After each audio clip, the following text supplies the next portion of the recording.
Hey everybody, your Harley Parts Guy here. We have a set of used takeoff Triglide OEM rear shocks. Everything is here, even the bolts for it. We got the mounting bracket. Now these are 2019 to current Triglide models. Now I already know I'm gonna have guys ask me, hey, will these work on my 2013 trike? Well, here's what I'm gonna tell you.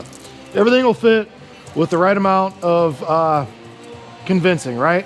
So what we got is it is a 13.5 inch overall shock, mount to mount, middle to middle. You have your adjustable reservoir here, both shocks, mounting bolts, mounting bracket. Again, 2019 to current Triglide models. I do have a part number so you can reference it of 5400144. I'm asking $195 for these plus shipping, but guys, OBO. So if you're interested, feel free to shoot me a DM. Otherwise, make sure you check out my profile for a link to my eBay store for more Harley related items.